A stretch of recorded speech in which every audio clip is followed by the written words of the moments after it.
আসসালামু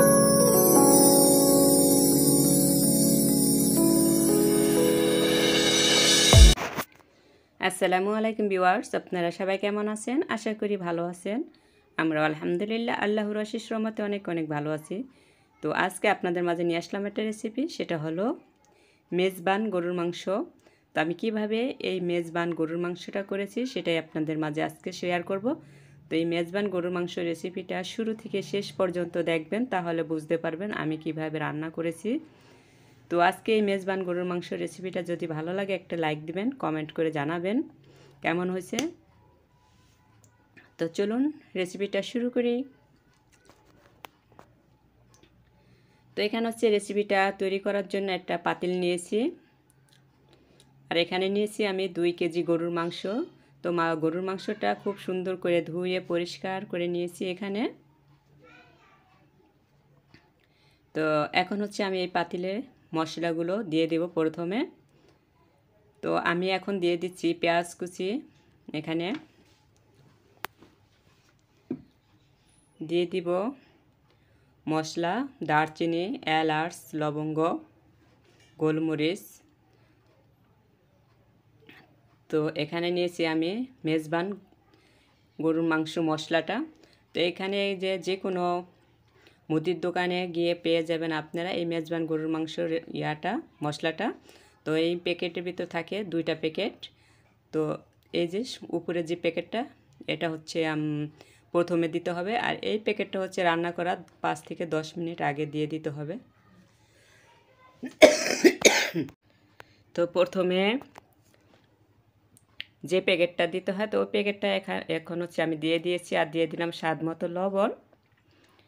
তো এখন দিয়ে দিলাম আমি সরিষার তেল। তো এই রান্নাটায় আপনারা সরিষার তেলটা দেওয়ার চেষ্টা করবেন। তো এখানে দিয়েছি আদা রসুনের পেস্ট, আর দিয়ে দিলাম আমি টক দই। তো এই টক দইটা আমার নিজের হাতে তৈরি করা। এই যে দেখুন কত সুন্দর টক দই। তো এই টক দইয়ের রেসিপিটা যদি আপনারা দেখতে চান, তাহলে আমার চ্যানেলে থেকে ঘুরে আসতে পারেন।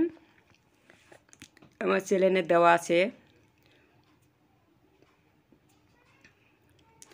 তো সব মশলাটা খুব সুন্দর করে মাখিয়ে নিতে হবে প্রথমে।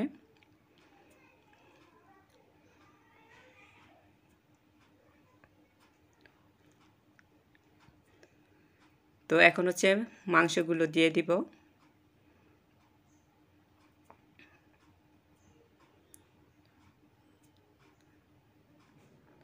তো মাংসটা দিয়ে খুব সুন্দর করে মাখিয়ে আমি 10 থেকে 15 মিনিটের জন্য ম্যারিনেট করে রেখে দিব।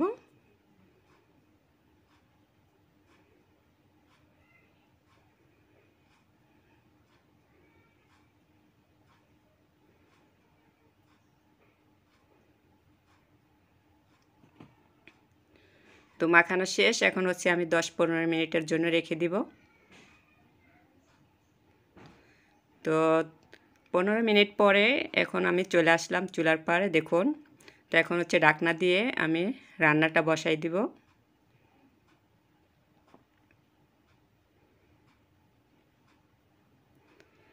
তো ঢাকনাটা উঠিয়ে নিয়েছি, দেখুন মাংস থেকে কিন্তু পানি উঠেছে। তো আমি কিন্তু একটু পানি দিইনি, তো মাংস থেকে উঠছে। তো আরও আস্তে আস্তে মাংসটা সিদ্ধ হবে আর পানিটা উপরের দিকে উঠবে।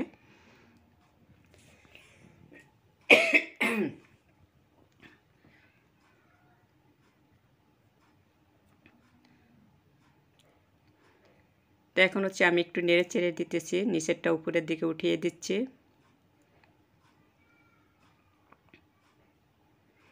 তো আবার ঢাকনাটা ঢেকে রাখবো।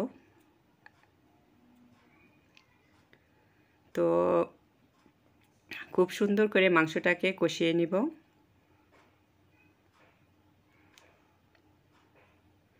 ঢাকনাটা উঠিয়ে নিয়েছি, দেখুন। তো আবার একটু নেড়ে চেড়ে দিচ্ছি।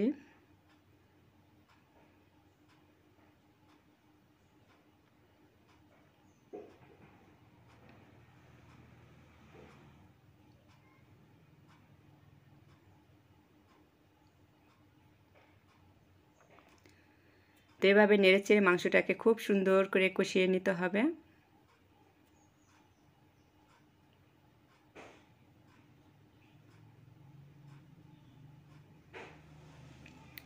তো মাংস কষানো শেষ, এখন হচ্ছে আমি ঝোলের পানিটা দিয়ে দিব।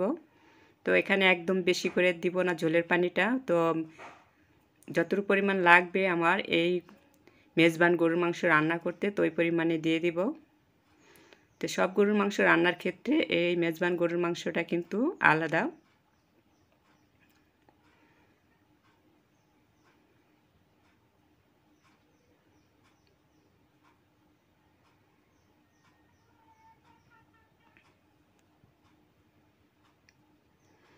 তো এখন হচ্ছে বলক চলে আসছে, আবার একটু ঢাকনা দিয়ে ঢেকে রাখবো।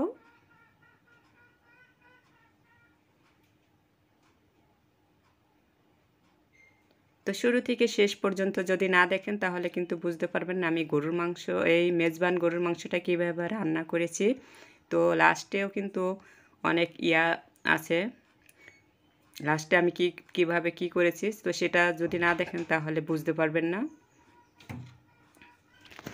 তো ঢাকনাটা উঠিয়ে নিয়েছি, দেখুন এই যে ঢাকনাটা উঠিয়ে এখন হচ্ছে আমি একটু নেড়ে চেড়ে দিচ্ছি।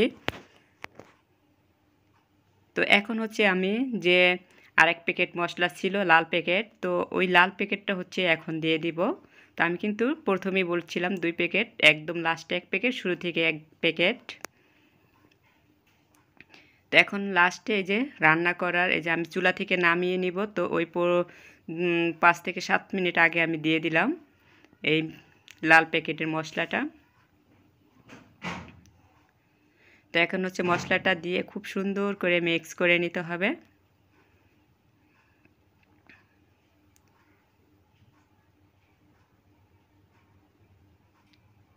তো এখন আমি বেরেস্তা করে নিয়েছি, তো বেরেস্তাটা দিয়ে দিলাম। তো এখানে কিন্তু এই বেরেস্তাটা অবশ্যই দিতে হবে যেহেতু এটা মেজবান গরুর মাংস। আর দিয়ে দিলাম আমি তেল, তো আমি এই তেলেই বেরেস্তাটা করে নিয়েছি, তো ওই তেলটাই আমি দিয়ে দিয়েছি এখানে, মানে বাগার হিসাবে। তো আপনারা চাইলে মাংসটা একদম বাগারও দিয়ে দিতে পারেন, তো আমি এভাবে করে দিয়ে দিয়েছি।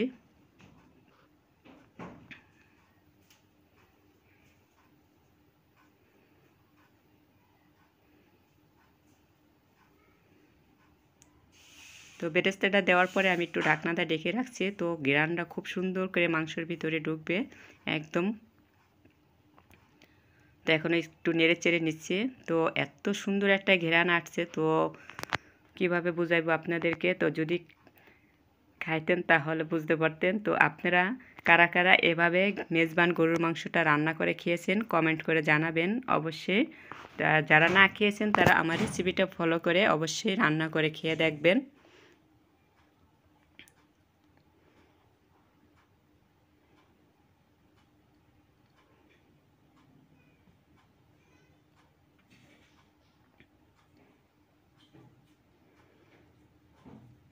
তো এখন হচ্ছে আরেকটু জাল করে আমি নামিয়ে নিব চুলা থেকে।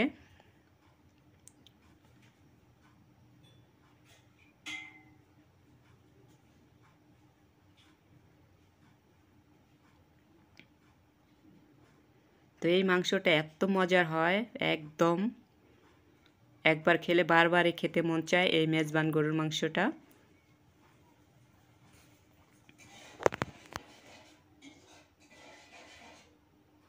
তো দেখুন আস্তে আস্তে কিন্তু কালারটা চেঞ্জ হয়ে আসছে।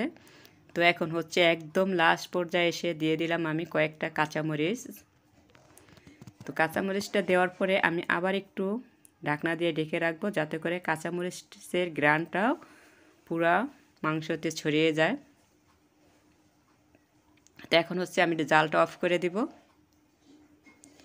তো এখন হচ্ছে আমি সার্ভ করে নিব, চুলা থেকে নামিয়ে নিয়েছি, দেখুন কতটা সুন্দর দেখা যাচ্ছে দেখতে।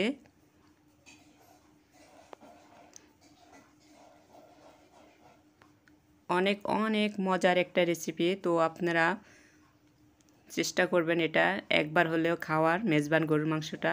তো নিজের হাতে রান্না করার খাওয়াটা অনেক মজার, তো আপনারা হয়তো বা কোথাও রেস্টুরেন্টে খেতে পারেন, তো ওইটা আর এই নিজের হাতে রান্না করাটা একদম আলাদা। তো আমিও খেয়েছি, তো আমি ভাবলাম আমি নিজের হাতে একটু রান্না করে খেয়ে দেখি, তো এত এত মজার, বাহিরের খাবার চেয়ে নিজের ঘরে রান্না করে খেয়ে দেখবেন অনেক অনেক মজার হয়।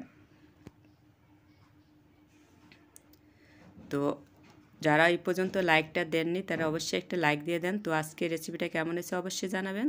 তো আজকের মতো এখানেই বিদায় নিচ্ছি। আপনারা সবাই ভালো থাকবেন, সুস্থ থাকবেন। আল্লাহ হাফেজ।